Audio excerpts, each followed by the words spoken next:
Bienvenidas y bienvenidos a esta exploración.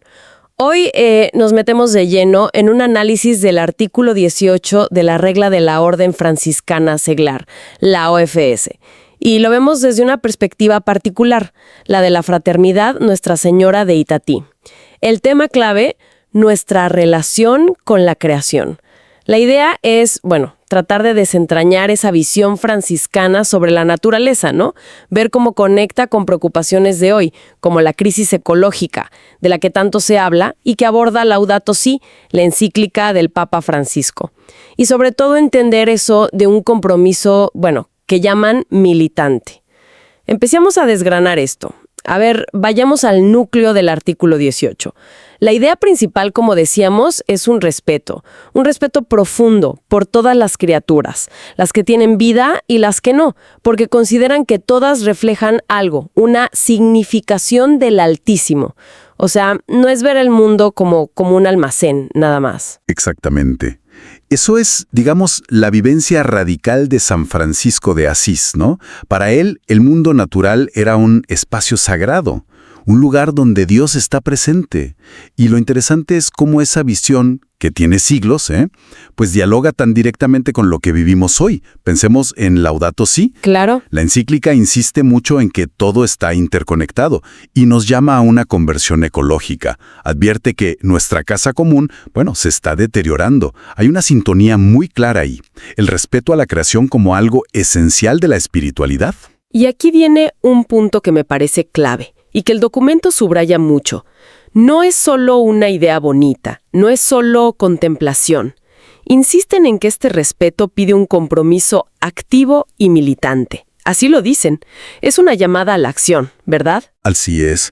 No se queda en lo abstracto, en la teoría. El documento lo baja a tierra. Dice, por ejemplo, un franciscano seglar que recicla o que participa en proteger un bosque.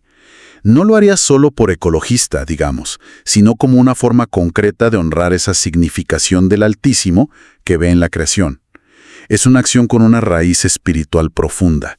Entiendo. Y eso se conecta directamente con la idea de fraternidad universal, ¿no es cierto? Porque San Francisco no veía hermanos solo en los humanos. Cierto. Él ampliaba esa fraternidad. Veía hermanos y hermanas en el sol, en la luna, en los animales, hasta en el agua y el fuego. Toda la creación como una gran familia divina. Y claro, esa perspectiva de fraternidad cósmica, exige un respeto que abarca a todos los miembros de esa familia. Ajá. Y aquí Laudato Si también dice algo importante.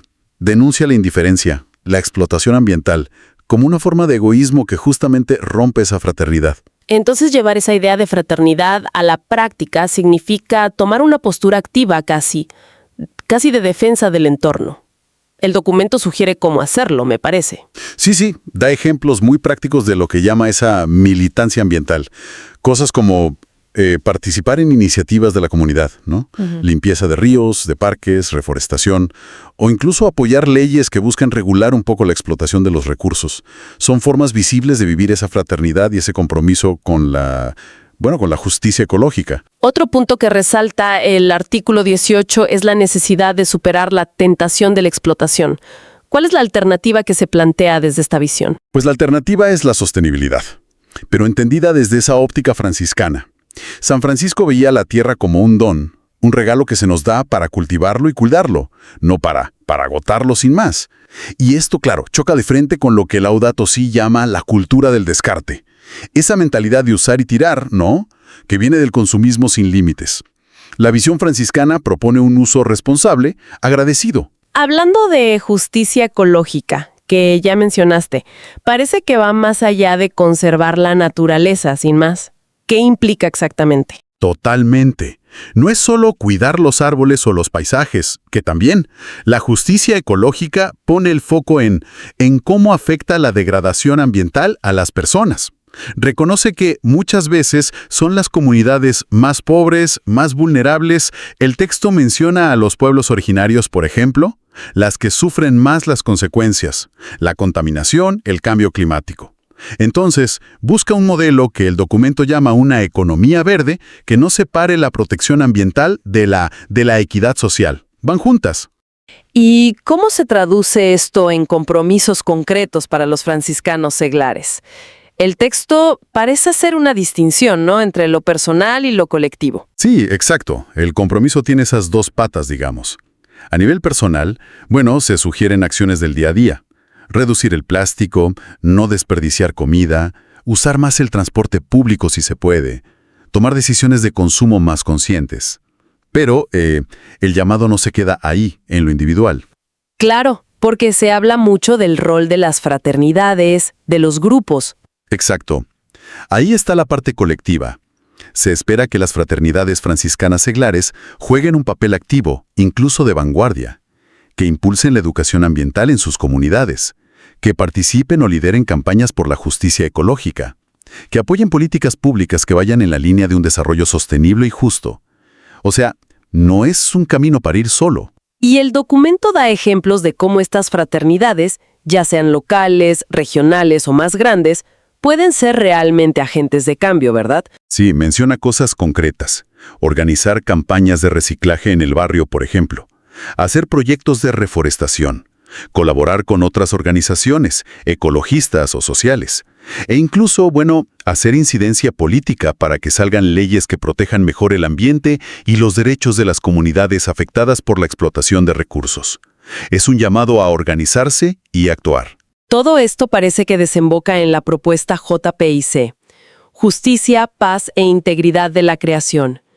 ¿Cómo se integra JPIC en esta lectura del artículo 18? Pues la presenta no como un programa más, sino como la encarnación práctica de esos valores que vivió San Francisco y que recoge el artículo 18. JPIC es vista como la hoja de ruta, digamos, para vivir esa espiritualidad franciscana hoy. Integra de forma inseparable la lucha por la justicia social, la construcción de la paz y la responsabilidad por el cuidado del ambiente. Es en esencia el modo concreto de llevar a cabo esa conversión ecológica de la que hablábamos y de actuar contra la explotación. O sea que JPIC vendría a ser como la respuesta franciscana a los desafíos que tenemos hoy. Cambio climático, injusticia social, ambiental. Precisamente, se ve así como la respuesta moral y espiritual a estos problemas. El análisis del artículo 18 identifica la explotación sin medida de los recursos como una raíz clave de la crisis actual. Una crisis que, como ya dijimos y subraya Laudato Si, golpea más fuerte a los pobres. Por eso, la conversión ecológica implica sí o sí revisar nuestros patrones de consumo y nuestra relación de fondo con la naturaleza. Y vuelve a aparecer esa idea de una vivencia militante de JPIC en la fraternidad. ¿Qué significa esa militancia aquí? ¿No suena un poco fuerte? Bueno, militante en el sentido de compromiso activo, decidido. Implica no quedarse solo en la denuncia o en la buena intención. Es actuar para transformar las estructuras que causan la injusticia y el daño ambiental. Las fraternidades entonces deben ser focos de acción. Se mencionan ejemplos como crear huertos comunitarios en las ciudades, desarrollar programas de educación ambiental para todas las edades, implementar proyectos de reciclaje, de compostaje y también participar activamente en la esfera pública para promover leyes ambientales justas y modelos de economía solidaria. Es acción transformadora. El documento también parece darle importancia a las historias personales, ¿no? A los testimonios. Sí, valora mucho el poder de la inspiración, del ejemplo concreto. Menciona, por ejemplo, a seglares que intentan vivir este compromiso de forma radical en su día a día. Como, no sé, una familia que toma medidas muy específicas para reducir su huella ecológica. O fraternidades que lideran proyectos de restauración ambiental en sus zonas, involucrando a los vecinos. Se presentan como la prueba de que este camino, aunque sea exigente, es posible y además genera vida, transforma. Profundicemos un poquito más en eso del respeto a las criaturas animadas, como dice el texto. Empieza por la vida humana, entiendo. Cierto. El artículo 18 pone el respeto a la vida humana en el centro. Para la visión franciscana, cada vida humana es un don sagrado de Dios y debe ser protegida en su dignidad, una dignidad inherente desde que empieza hasta que termina naturalmente. Este principio es como la base de la fraternidad universal y de cualquier esfuerzo por la justicia social. ¿Y cómo se manifiesta ese respeto en un compromiso activo contra las injusticias de hoy? Pues el documento lo conecta directamente con la lucha contra Situaciones como la pobreza extrema, la desigualdad que vemos por todos lados, la violencia estructural, la discriminación. Se traduce en participar en iniciativas concretas. Buscar que la gente tenga mejor acceso a la salud, a la educación, a una vivienda digna, sobre todo los más vulnerables. Y también implica involucrarse en defender los derechos humanos, luchar contra cosas terribles como el trabajo infantil o la violencia de género. Pero ese respeto a las criaturas animadas no se queda solo en los humanos. Se extiende a los animales, a los que San Francisco llamaba hermanos menores. Efectivamente. La relación de San Francisco con los animales es un símbolo de su compasión universal. La enseñanza es que los animales tienen valor por sí mismos, como parte de la creación. No son solo cosas para nuestro uso. Por eso, desde JPIC, se insiste en que hay que evitar su maltrato y su explotación. El texto menciona problemas de hoy, como las prácticas de la ganadería industrial intensiva, la experimentación animal que no es ética, el tráfico ilegal de especies. Y de nuevo, esto implica cambios a nivel personal y también acciones como grupo, ¿no? Exacto. A nivel personal, sugiere revisar nuestros hábitos de consumo, cuestionarnos de dónde vienen los productos animales que usamos, buscar alternativas más éticas si podemos, o preferir adoptar una mascota de un refugio en lugar de comprarla. Y colectivamente, se anima a las fraternidades a sumarse a campañas de protección animal, a colaborar con refugios, a pedir leyes que aseguren el bienestar animal. Es interesante cómo esta visión de fraternidad universal realmente lo abarca todo. La acción colectiva parece ser fundamental aquí. Sí, se recalca mucho la importancia de que las fraternidades actúen unidas en esto también. Pueden organizar charlas o talleres sobre tenencia responsable de animales, por ejemplo, o participar en manifestaciones pacíficas si se documenta maltrato animal, o aliarse con ONGs que se dedican a defender los derechos de los animales. Bueno, y pasando ahora a las criaturas inanimadas, la tierra, el agua, los recursos naturales. ¿Cómo se aborda el respeto hacia ellas? Pues también se ven como dones de Dios, que tenemos que cuidar y proteger. No son simplemente recursos que están ahí para que los usemos como querramos. Se recupera con fuerza esa imagen de la tierra como nuestra casa común, que Laudato Si hizo tan conocida.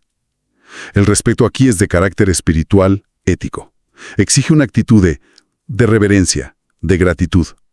Y otra vez, el compromiso para vivir en armonía con estos elementos y promover que sean sostenibles tiene que ser activo, decidido, militante, como dice el texto. ¿Y qué tipo de acciones concretas se sugieren en este ámbito? Para cuidar la tierra, el agua. Se mencionan ejemplos como participar en proyectos de reforestación o de restauración de ecosistemas que estén dañados. Apoyar activamente el cambio hacia energías renovables. Promover formas de agricultura que cuiden el suelo y el agua, que sean sostenibles. Y a nivel personal, claro, ser conscientes y reducir nuestro consumo de recursos básicos como el agua o la energía. Aquí entra de lleno el tema de la sostenibilidad y una ética del consumo distinta, ¿no? Fundamental. La perspectiva franciscana sobre la riqueza no es acumular cosas, es más bien la suficiencia, el respeto por lo que se tiene y la capacidad de compartir. La ética del consumo que sale de ahí busca poner primero el bienestar de toda la creación y de las personas más vulnerables. Implica tomar decisiones más informadas, preferir productos locales, de comercio justo, ecológicos si es posible, reducir muchísimo el desperdicio, reparar, reutilizar, reciclar. Las fraternidades pueden ser espacios para promover esto, quizá organizando mercados de trueque o talleres sobre cómo consumir de forma más responsablemente. Y volvemos a esa conexión clave entre lo ambiental y lo social, la justicia ecológica. Es que es un eje que cruza todo el documento. Se insiste una y otra vez. Explotar la naturaleza y la injusticia social están íntimamente ligadas. Son como dos caras de la misma moneda.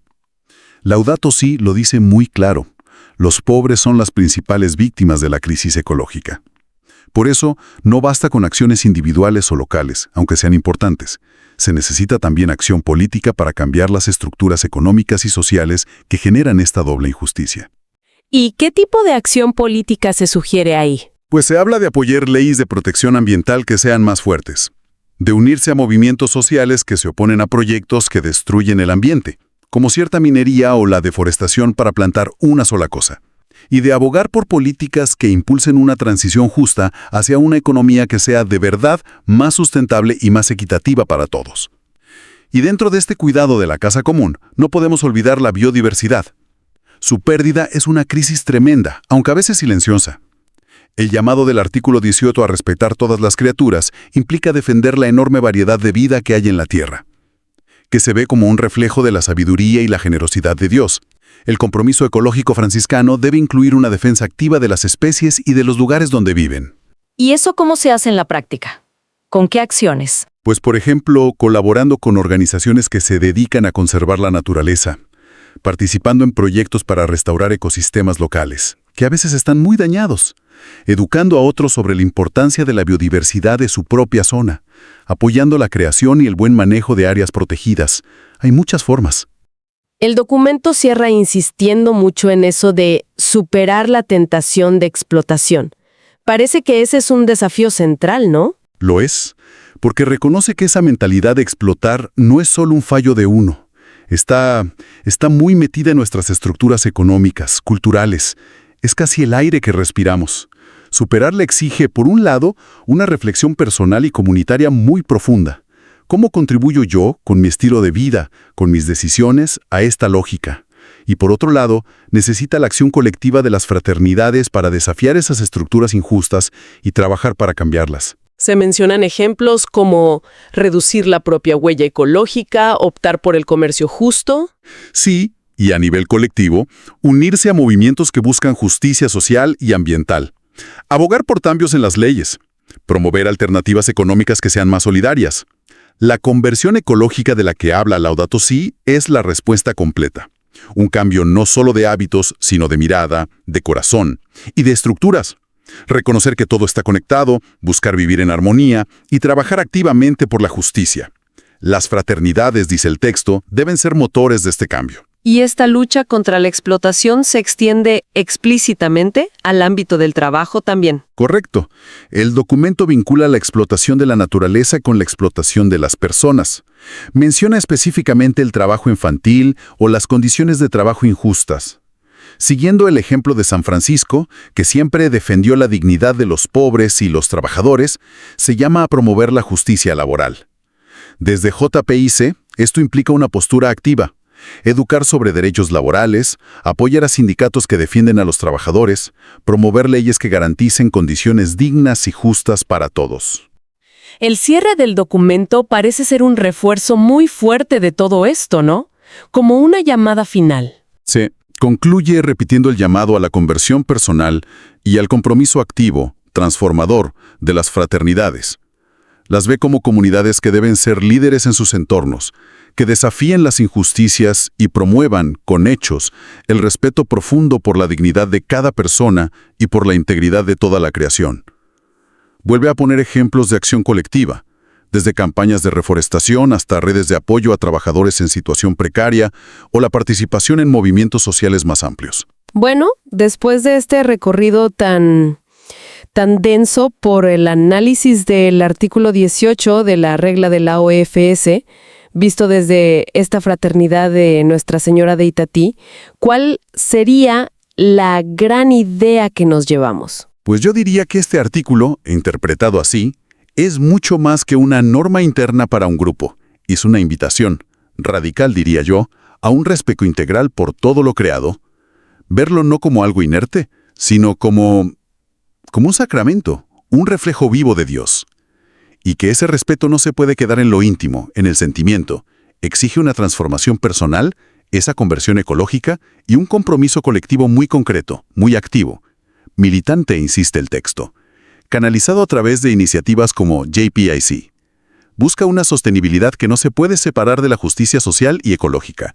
Y los testimonios que citan sugieren que aunque sea difícil, es un camino que se puede andar y que genera vida. Una visión potente, sí. Y exigente también. Sin duda. Y quizás una última cuestión que podríamos dejar flotando para la reflexión de quien nos escucha.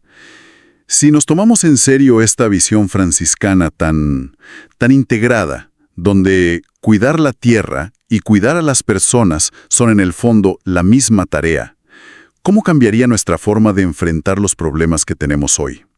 ¿Qué prioridades cambiarían? no solo a nivel personal, sino en nuestras comunidades, en nuestras políticas. ¿Qué pasaría si realmente viéramos a toda la creación como hermana, como parte de una única familia? Una pregunta que resuena, sí, y nos deja pensando mucho. Con esto, entonces, concluimos nuestra exploración de hoy.